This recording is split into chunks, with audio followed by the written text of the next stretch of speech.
Oh yes, we are in the Audi e-tron. Oh, but I cannot tell you how good or bad it is. You have to wait about 1 month. Yes, so not so for you. But anyway, I will talk about Model 3 versus Model S today. I get this question a lot, and should you buy a new Model 3 or should you buy a second-hand Model S with similar priced car? So it depends on your need, really. So let me start here. The Model S has more cargo space. So it means that you have more space for luggage, bigger trunk, bigger frunk. It depends on which model. If you go for the all rear-wheel drive, then you have a huge frunk. Yeah.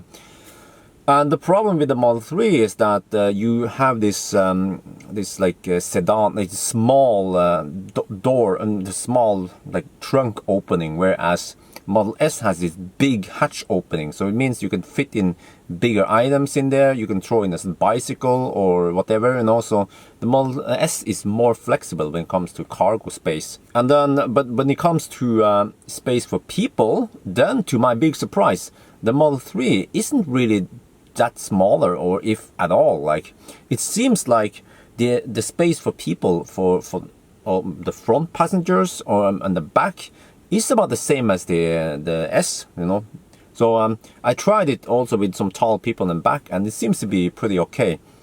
But I have to say that the Model 3 has better interior design.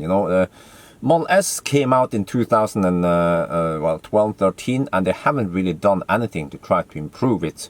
So you have, like, for instance, in the Model 3, in the center console, you have lots of the different rooms and spaces you can open. You can have your phone there, and you have like this space under the center armrest. Lots of space there. Whereas Model S doesn't have it. And also the Model 3 has door pockets. S doesn't have it yet. I don't know what the heck they have in the door there. So in general, I would say that if you kind of have lots of stuff, if you go on a long trip and you have phone, drinks, whatever, stuff, you have more space to put them in a Model 3 than in the S. Yeah. But again, the problem with the Model 3 is that you don't have this instrument cluster. So, what the heck? Okay, the Audi is bugging me with something. But the Model 3 doesn't have that small screen behind the steering wheel like most other cars have. So that means that they have to put that information in the center screen, and that kind of like compromises some space, because in general I want to have more space, more screens available, so I can have more information on like navigation and stuff at once. So now I kind of have to like switch back and forth a little bit if I use the Model 3. So that is a disadvantage for me. It might not be a disadvantage for you. Yeah. But so the Model S, on the other hand, has like slightly more buttons, some more like auto, there's like a dedicated button for cruise control, right, and for autopilot and stuff. Whereas the Model 3 is very minimalistic. So that means slightly less like ergonomics, I would say. And then, but okay, when it comes to efficiency though, then the Model 3 is efficiency king. There's been also some tests done by some YouTubers that shows that the Model 3 can even be more efficient than the Ioniq. So very efficient car, and also the Model 3 charges faster than the Model S, because we have to consider that the Model S you'll be driving, the Model S you'll be buying is not a 100 pack or whatever. You cannot afford that. You have to go for the classic 85 packs or maybe a 75 pack.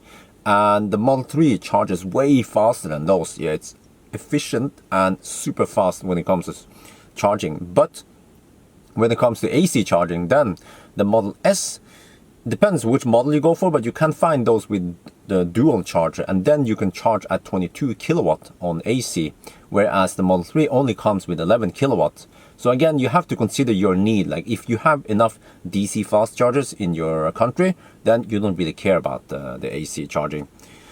But another thing is, okay, if you go for those classic cars, like if you go for the 85 or the 70, let's say the 85 pack, now when those cars were new, you would usually get about 75 to 77 kilowatt hours on the full charge. But you have to expect that those batteries has degraded a little bit. So you can expect maybe 82 to, no, sorry, maybe you can expect 72 to 74 kilowatt hour from those. And guess what? A brand spanking new Model 3 long range will also have 72 to 74 kilowatt hours available energy. So it means that you have the same available energy and you have a more efficient car in the Model 3. So yeah, but Model S though has another advantage, which is that it has adjustable air suspension. So if you have some place where you need more ground clearance, then the Model S has an advantage there. But when it comes to efficiency, I tried that with the Model S to lower the suspension to low, and then I drove at 130 kilometers per hour. That was like, had very little impact on the efficiency. It was like 2-3% more efficient. So I could never get it as efficient as a Model 3. Yeah. So, if we assume that in Norway, a Model 3 dual motor, not the performance, if you spec it like pretty bare bone, then it will cost 500,000 NOK if you include the autopilot, which is like the minimum, right?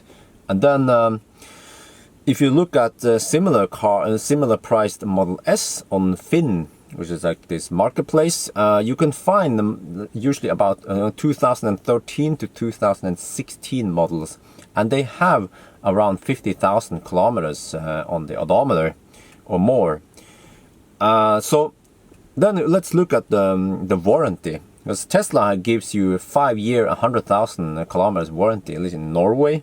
And that means that if you buy a second-hand Model S, you might have about 50,000 or less kilometers left before the warranty runs out. So in general, I would say that if you go for an S, you will have, you have to gamble a bit, because you might, after some years, after you pass 100,000, get some out-of-warranty repairs. So are you willing to take that risk? Whereas if you go for a Model 3, you have pretty like trouble-free 5 years, depending on how far you drive, of course. So, because that's also another difference here, because the Model 3 has a limit on the battery and drive unit. So they call it drive unit, which is like inverter and motors and whatever, So Model 3 gives, for Model 3 you have 160,000 to 192,000 kilometers and 8 years, whereas the S has unlimited, but also 8 years. So here again, it depends. Like if you get a 2013 model, then the warranty on the battery drive unit will run out in 2021, which is just in 2 years, right? Whereas if you go for a 2016 model, then that will run out in 2024. So then you have at least 5 years left. So, and again, this depends on how long you will drive, how far you want to drive every year. So you have to, in the end, you have to figure out which car is best for you. But I would say that if you're planning on driving a lot, then you should go for the 2016 model, Model S. And also another thing is that Model S, they have pretty much all of these cars you will find will have free supercharging for life, whereas Model 3 you have to pay for it. Yeah, so then let's talk a little bit about how much it will cost then if you have to pay for it. So if you assume that you drive 50,000 kilometers per year, and then a whopping 40,000 of those is on supercharging. This is somewhat a weird scenario. It doesn't apply to everyone. And if you assume that the average consumption on the car is 175 watt per kilometer, we have to also take into account winter and all that and highway driving. And then the price as of today is 1.7 NOK per kilowatt hour. Then it will cost you almost 12,000 NOK per year for the supercharging.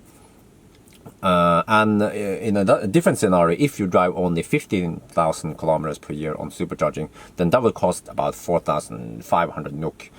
So you can take these numbers and then you can try to crunch it, because if you're driving a lot, then you might even be able to pay a higher price for a Model S. Maybe you can stretch it to 550,000 for a Model S, because then you save some money there versus paying for supercharging. But again, you also have to take into account that you might run into some out of warranty repairs. Yeah. So I would say the bottom line is that the Model S has more luggage space, and the S has better like battery warranty and drive unit warranty, and the S has the instrument cluster, so it like I find it better in ergonomics wise, yeah. And also the S has free supercharging, so it just like that feeling that it's free, you know. Whereas the Model 3 is more efficient. So if you drive a lot, then that would be good, because the Model 3, because it charges faster and it's more efficient, then you can travel faster than the S if we would do a race, you know. And the Model 3 has better autopilot, you know. It has more cameras and better hardware than the classic S or the older S has. So that is an advantage in the future when you get some full self-driving. And also the Model 3 is lighter and more nimble than the S. So yeah, I think that'll be it. Yes, I hope this video didn't confuse you even more. Maybe it could push you into the right direction to figuring out whether you should go for S or 3. So or even an e-tron. No, I'm just kidding. So alright, I think that's it. I hope you guys enjoyed this video. As always, thank you for watching, and bye bye.